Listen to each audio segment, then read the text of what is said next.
Okay, so let's talk about interference minimization. One of the reasons this is geometric is that when we talk about wireless networks as opposed to wired networks, positioning and distances and so on play a big role in connectivity. So we use geometry to model a wireless network. Okay, so we've got a set of nodes, each one is positioned somewhere, maybe in a plane, maybe in 3 space. And the node transmits at some power level, and that radio signal, depending on the amplitude of the signal, will reach some nearby nodes, and presumably if we increase the signal strength, then that signal will reach some more nodes that may be a little further away, but are still somehow relatively close to that node that's transmitting. Okay, so let's look at the picture from the side here. Let's now model the transmitter point. And it transmits at some power level, which I'm kind of indicating by this blue vertical line segment here. And as we move away from that point of transmission, we assume that the power level decreases monotonically. So we don't really care too much about what that curve looks like. It might look like this, it might look like that. We don't really know. But we'll make the assumption that it decreases uniformly in all directions away from the point of transmission, and that there's some threshold power level such that if the signal is below that level, then we assume we can't receive it, and if it's above that level, then we assume we receive it. And that, of course, is not quite how things work in the real world, but that's the assumption we'll make in this talk. Okay, and if we increase the amplitude, that radius of transmission, in a sense, increases. Okay. So this is the picture we'll work with then. We have a node U at the center of this disk, and other nodes that are within that disk will receive either a signal that allows them to communicate, or at the very least they'll receive interference from this node, whereas these other nodes outside that disk don't get anything from the node G. Okay, so I'll tell you more about what I mean when nodes can communicate and when they only receive interference. I'll tell you more about that in a minute. So the model we're working with is called the symmetric disk graph, sometimes called other things. Essentially what we have is a set of points in p-dimensional Euclidean space, so the set is p. Each point has an associated transmission radius, so that's this function r. And we say graph G is a symmetric disk graph if each point is a vertex, and if we have an edge between every pair of points where they are mutually within each other's transmission radii. Okay, so P and Q can communicate with each other if the distance from P to Q is at most the radius of P and the radius of Q. All right, so I'm sure most of you have seen this model. We've got a set of points in the plane. Each node has some associated radius. Notice that they're not uniform, that the radii can be different at different nodes. And then that gives us a corresponding graph here.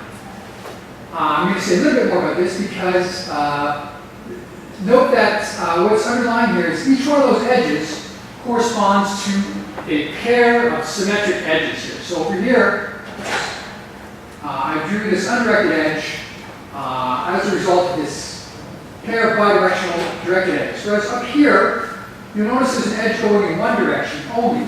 That's because this node's radius is large enough to contain this node, but this node's radius is too small and it doesn't contain that node there. Okay, so as I'll explain in a minute, what that means is this node will receive interference from this one, but they won't be able to communicate with each other. So in this graph here, I didn't have an edge between that pair of nodes. Okay. All right. So these are the differences. Yeah, in this case, we have symmetric edges. There we just have a unidirectional edge. Okay.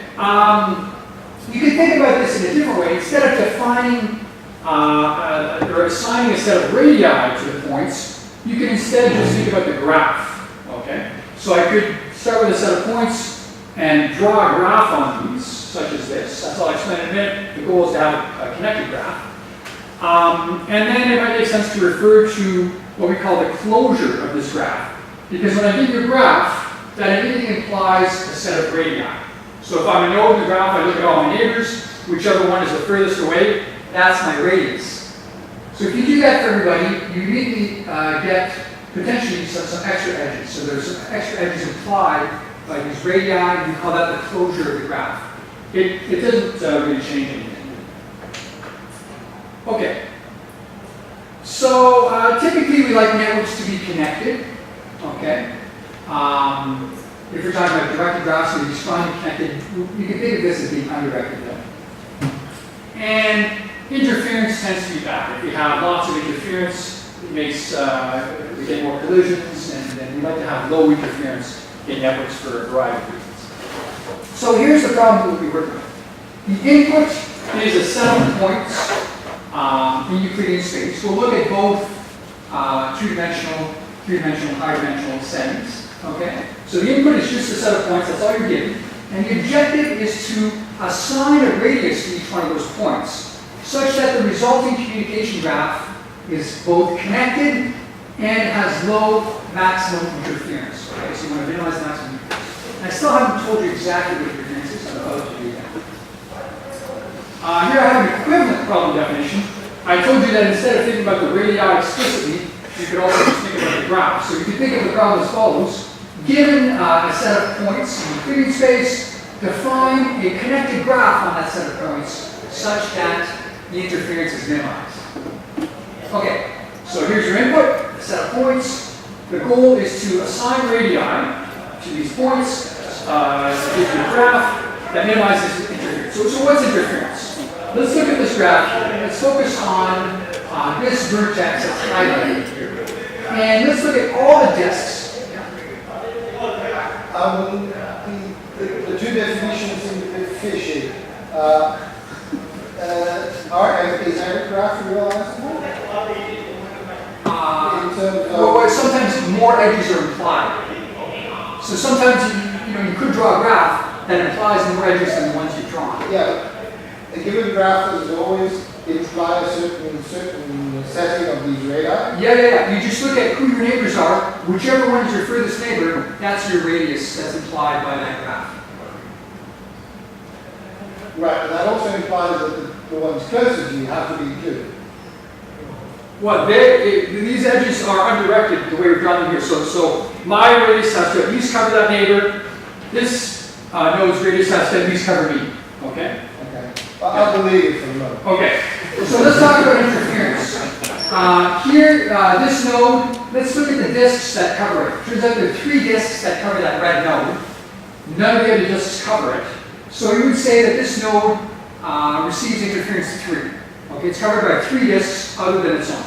You can measure that for everybody, and it turns out that the maximum here is 5. So we'd say that this network has maximum interference 5. Okay, realized at this node.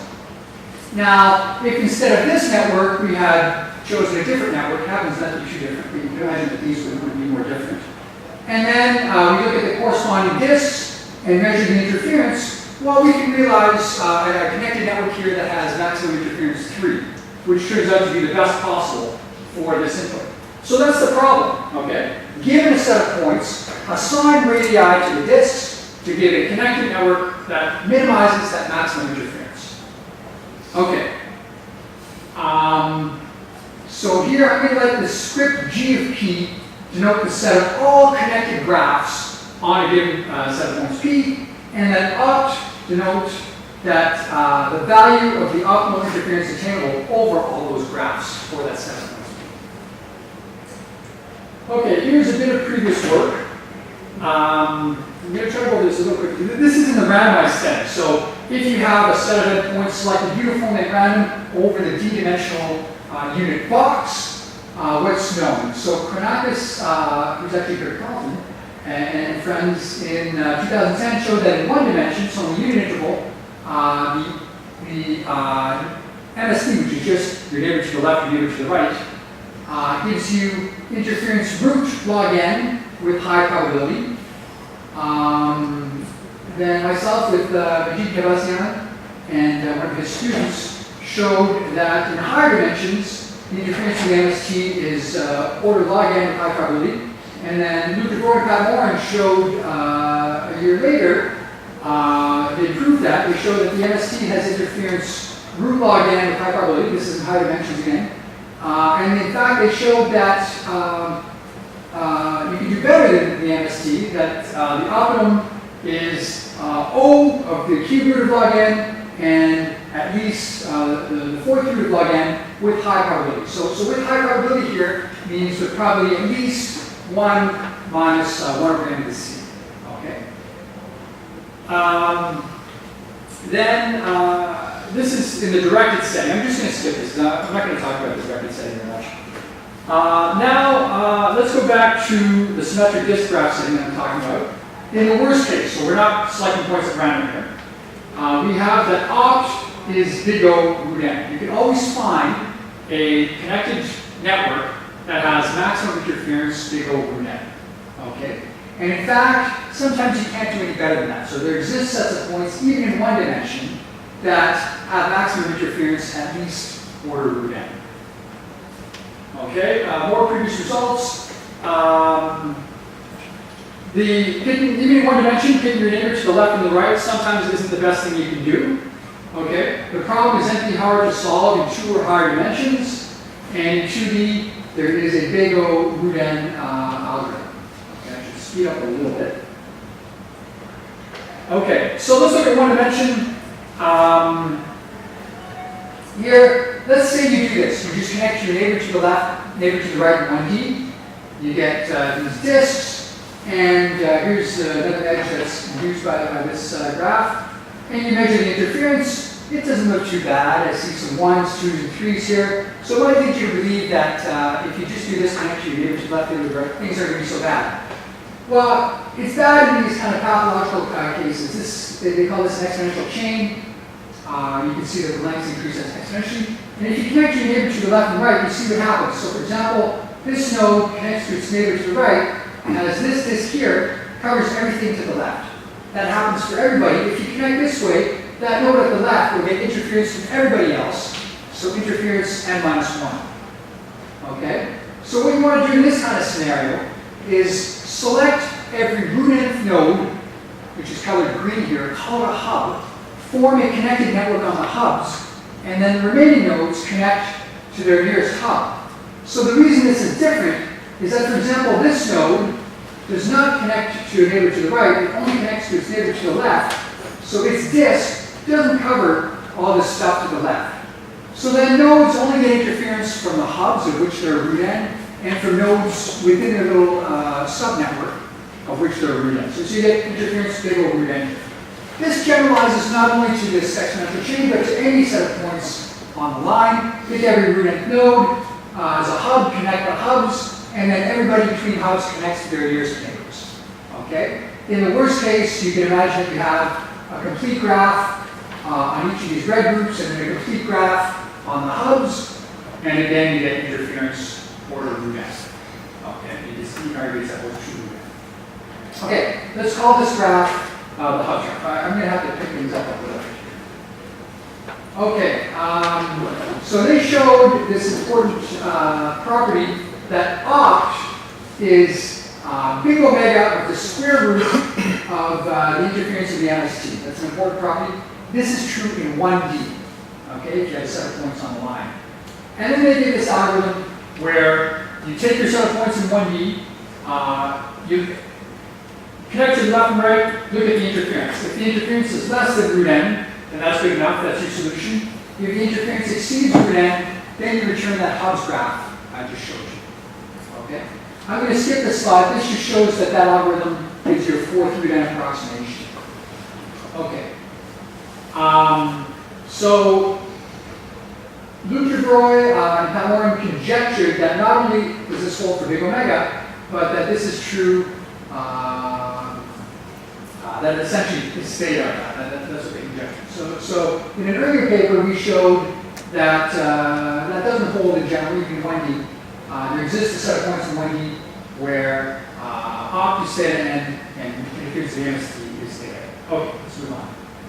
What I really want to talk about is K connectivity. Okay, so just a reminder, the network's K connected if it remains connected whenever you remove any K or fewer than K nodes. Okay, so here's a one connected network.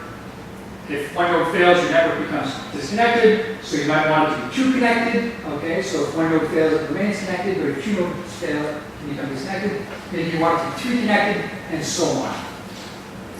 Okay. So what we're going to show is to generalize some of these previous results, incorporating this parameter k for connectivity.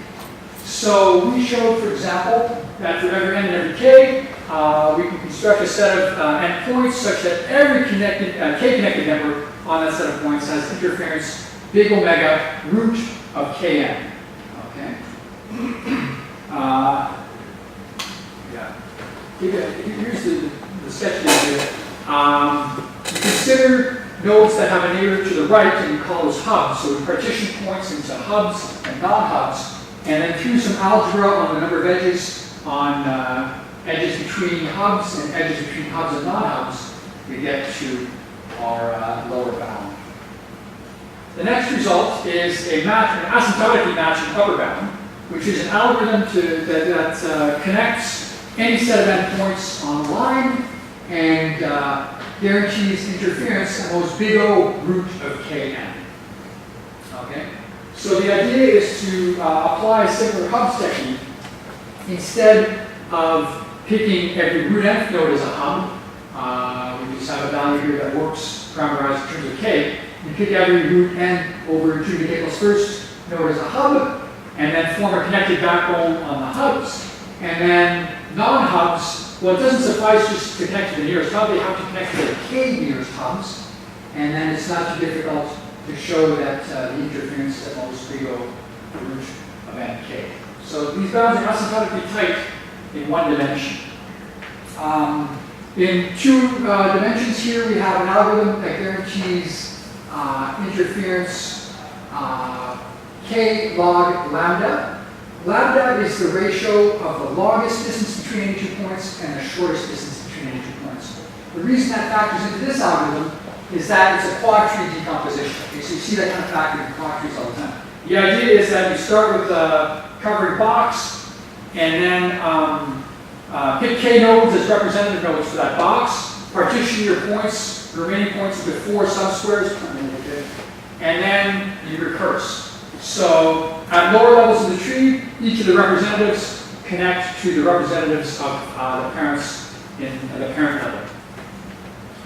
What happens is, if I'm at this level of the tree and I connect to my representative in my parent level, it's at most this distance away, and you can see that at most a constant level, constant number of boxes at my level are covered. Okay, last result,